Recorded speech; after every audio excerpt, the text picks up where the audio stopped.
I didn't expect her to open the door wearing paint-streaked jeans and no idea what she was about to do to me. It was supposed to be a 5-minute favor: tighten a leaking pipe under the kitchen sink. That was all. I was just the guy in 3B who sometimes helped neighbors when the super took too long.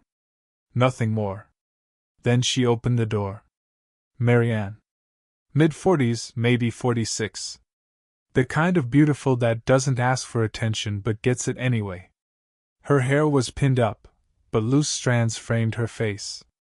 No makeup. Just raw, soft exhaustion. And something else, something quieter. Loneliness that didn't want to be seen. I followed her inside, stepping over a drop cloth and a stack of unopened boxes. She had just moved in 2 weeks ago. I knew because I watched her haul furniture into the apartment alone. "I'm sorry it's such a mess," she said, half laughing, brushing drywall dust off the counter.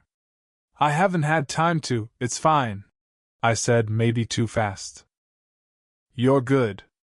I crouched under the sink. The pipe was old, the seal cracked. She knelt beside me, handing me a wrench without asking. Our fingers brushed. She pulled her hand back like the metal burned her. We didn't talk for a moment. Just the sound of water dripping. The faucet still running.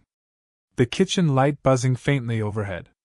I tried to ignore how aware I was of her beside me. How close. How warm. "You live alone?" I asked finally. It came out casual, but my throat tightened the second I said it. Marianne leaned back, sitting on her heels. "Yeah. Recently divorced." "You?" I nodded. "Alone. Never married." She smiled softly. "Smart. Or just slow," I said, grinning, then immediately hated myself for it. Why did I always make dumb jokes when I was nervous? She didn't laugh. Just looked at me for a second too long. Eyes dark and unreadable.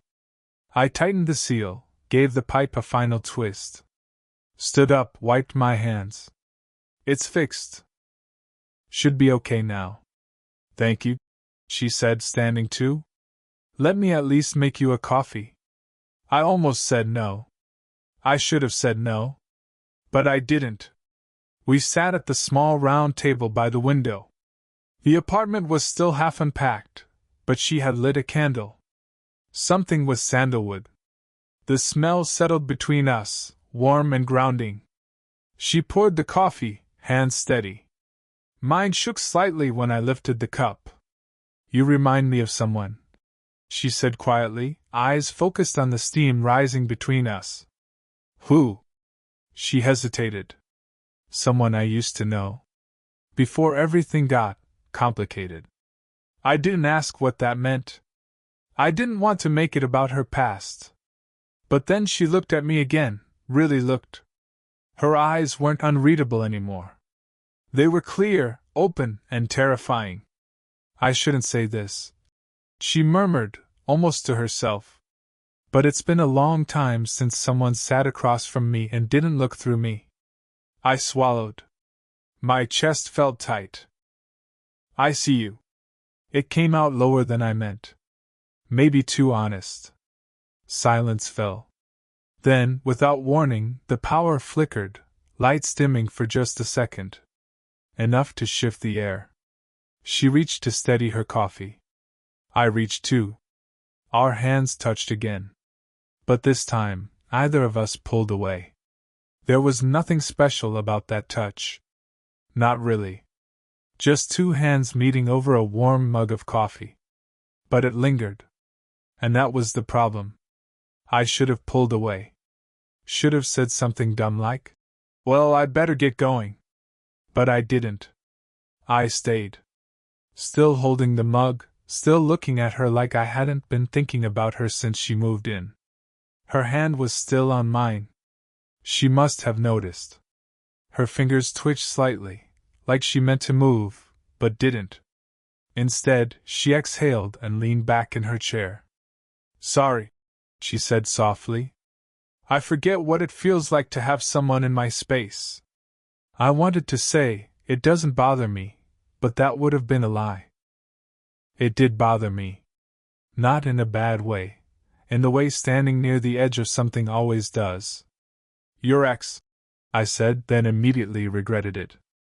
I mean, if you don't want to talk about it, I get it. She was quiet for a moment, turning her mug between her palms. He left last fall. Said I'd changed. That I was too tired, too complicated. I didn't know what to say. How do you respond to someone being told they're too much for being real? He was older than me, she added, glancing at me sideways. Funny, right? I almost laughed, but it caught in my throat. I noticed the line just under her left eye, the way it curved slightly when she smiled, even a little. I noticed how she hadn't put on earrings. How her hands had faint paint stains near the nails. How her voice lowered whenever she was about to say something she hadn't planned. And I hated how much I was noticing. Because this wasn't supposed to happen. She was my neighbor. She was older, not by a little, but by enough that it made this feel unspoken, unallowed.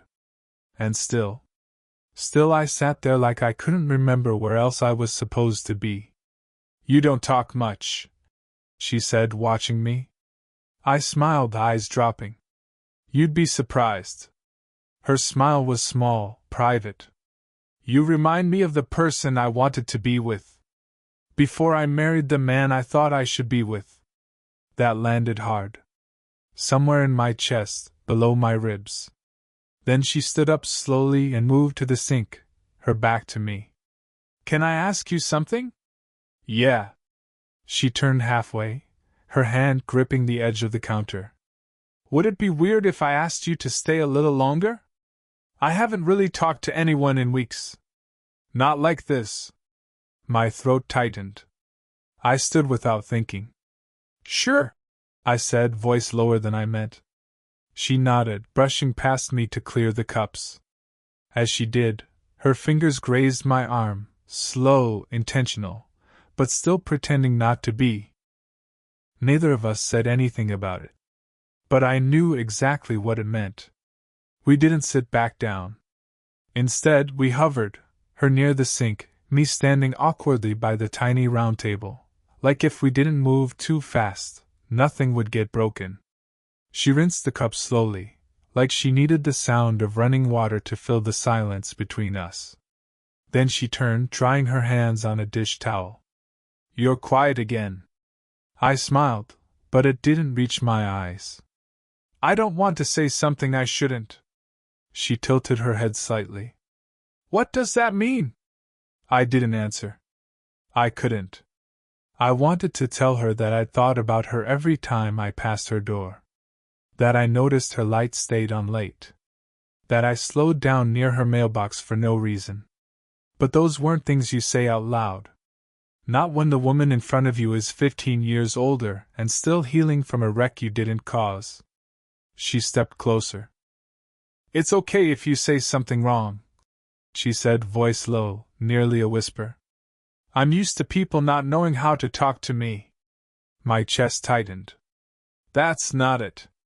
I shook my head. I don't want to ruin this. Whatever this is. Her eyes flickered. That word, ruin, hung between us. I'm not asking you for anything, she said, but her voice wasn't sure. I just like talking to you. Yeah, I said, almost too quickly. Same. But even I didn't believe me. She took another step forward, almost within arm's reach now. Close enough that I could smell the faint trace of paint and sandalwood still clinging to her shirt. Then her hand brushed mine again. Not by accident this time. She didn't pull back. I haven't touched anyone in months, she said quietly, eyes not meeting mine. Not even by mistake. I felt something shift inside me. A line I'd been holding too tightly started to fray. My voice came out strained. I should probably go. She nodded but didn't move. Yeah. Probably. I didn't move either. The silence between us stretched again, but it wasn't empty. It was filled with the weight of everything neither of us had said. Then knock, knock, knock. We both flinched like we'd been caught. 3 quick raps at the door. Not loud, but enough to slice the moment in two. Her eyes widened. That's my sister. She was dropping off some paperwork. I stepped back, heart thudding. Yeah. No, of course. I should go. She looked like she was about to say something, then stopped herself. Just nodded, turned toward the door. I made it halfway to the hallway before she said it, soft and almost broken. Would you have stayed if no one knocked? I turned. We stared at each other, the question hanging in the air between us like something fragile, trembling. I didn't answer. Because we both already knew. I didn't knock the next day. I just stood in front of her door, hand half raised, waiting for something, an excuse, a sign, a reason to leave. None came. I left. The day after that, she opened her door before I even reached it. I heard your footsteps, she said. No smile, no small talk. Just her, in a sweater too big for her frame, barefoot, hair undone. I swallowed. I wasn't sure if you left like you regretted being here. I didn't. That landed harder than I thought it would. Her shoulders dropped, like she'd been bracing for something worse. I stepped inside. She closed the door slowly behind me, like letting it shut too fast might break something invisible between us. There was no coffee this time. No pretense. Just us. Standing. Waiting. You asked if I would have stayed, I said finally. If no one had knocked. She looked up. And? I hesitated. I would have. And I wouldn't have known how to stop myself. Her lips parted. Not surprised, but not prepared either. I've been thinking about you, I added. More than I should. More than makes sense. She closed the distance between us in 3 slow steps. You think I haven't? Her voice cracked. Just slightly. I go to bed thinking about what I should have said that night. And wake up wishing I hadn't let you leave. I shook my head. You didn't let me. I ran. Her eyes were glassy now. Because of the age thing? Because of what it could mean. A long silence stretched between us. Then, almost in a whisper, what does it mean to you? I didn't answer right away. Instead, I looked at her, really looked. At the fine lines by her mouth, the tired softness in her gaze, the way her hand kept tightening and releasing at her side like she was trying to ground herself. It means I care, I said. Too much. Enough that it scares me. She took a shaky breath. Do you think I don't feel the same? I blinked. I think you've been through things I can't begin to understand. And I don't want to be just another temporary thing. She moved even closer now. We were toe to toe, breath mingling in the small, charged space between us. I don't let people in easily, she said. But you walked in without knocking. And I didn't stop you. My hand lifted, barely brushing her arm. She didn't move. I could feel everything pulsing under her skin. I want to kiss you, I said, the words barely audible. But I don't know if it would fix something, or ruin everything. She didn't smile. Didn't flinch. She leaned in, just enough that our foreheads almost touched. And then, she whispered, so kiss me and find out. But neither of us moved. Not yet. I should have kissed her. But I didn't. And somehow, that made everything more real. We stood in the stillness, breathing the same air, hearts tripping over themselves, and then she stepped back, not far, just enough to say, we both felt that, now what? She went to the window, pulled the curtain slightly, like she needed something outside to anchor her. I stayed where I was. Frozen. Waiting. Then she said it. You look like him. I blinked. What? She didn't turn around. My son. You remind me of him. It hit like a slap I didn't see coming. I didn't even know she had a son. He's 23, she said. In college. Studying architecture. I felt my chest tighten. You never mentioned him. I never mention a lot of things, she said, voice low. Does that change how you feel? I didn't know what to say. She finally turned. Her eyes were clearer than I expected, not sad, not embarrassed. Just watching me. Is that why you pulled back? She asked. Because I'm someone's mother? No, I said. I didn't even know. It's okay if it makes you uncomfortable. I'd understand. I stepped forward slow. It doesn't. I swear it doesn't. But it complicates things, she said, finishing the sentence for me. Silence. And then, ding! Her phone lit up on the counter. A message. She glanced at it. Didn't touch it. I looked at the name on the screen, Caleb. I told him about you, she said without looking at me. That a neighbor helped with the sink. That you were sweet. I raised an eyebrow. And? He asked how old you were. I said I didn't know. I smiled a little. You didn't? She shook her head. Didn't want to. I moved closer again. So now what? Her breath caught. Now you know I have a son who's your age. Now I know you still didn't walk away. I'm not going to, I said. Unless you want me to. She looked down, gripping the edge of the countertop. Her voice wavered this time. Do you think I'm broken? The question made my throat tighten. I walked up to her. Slowly. Carefully.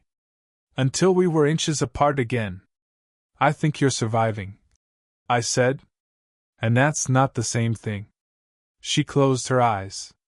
One tear slipped down and she wiped it quickly like it didn't count. Then she looked up.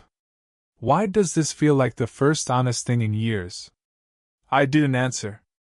I just reached for her hand, and this time, she held mine like she meant it. We didn't kiss that night either.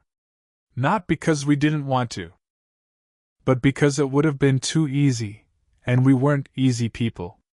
Instead, we sat on the floor, backs against the cabinets, knees almost touching.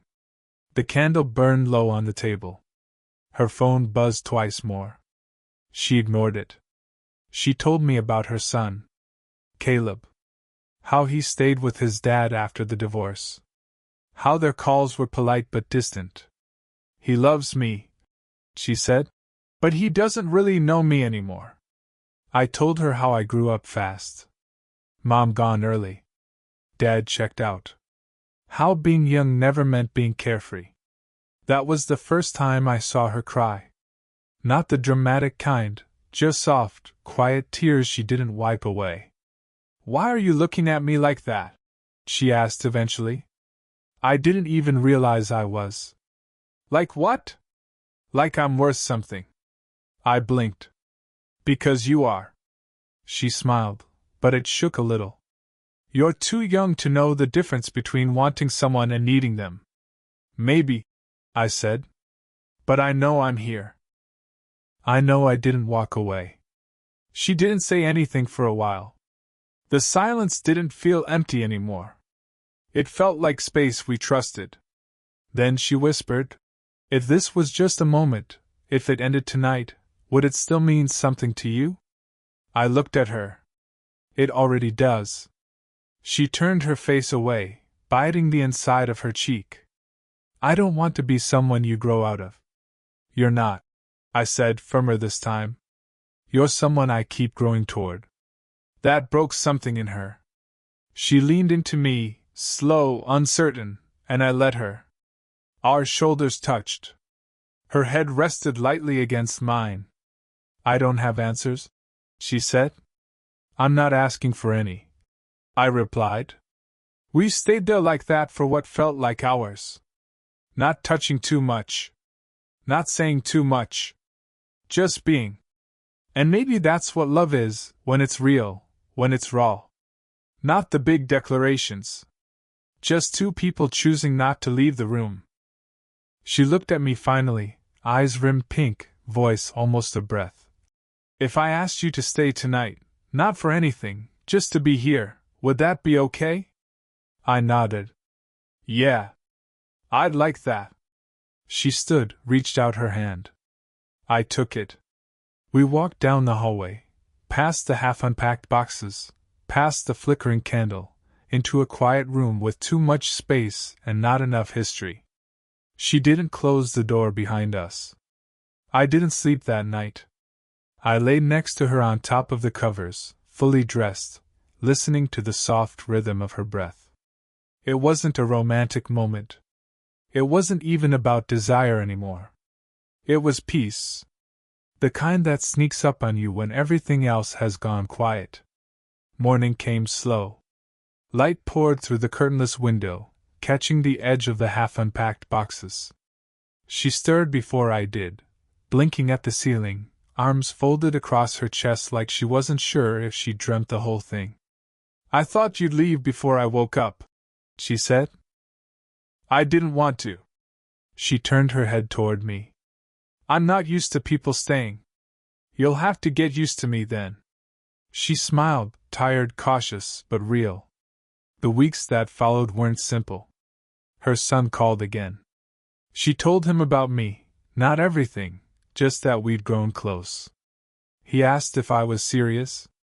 She said she wasn't sure yet, but she was hopeful. And that was the first time she used that word out loud. Hopeful. Some nights we just talked. Others, we said nothing at all. I helped her hang shelves and unpack things she hadn't touched in years.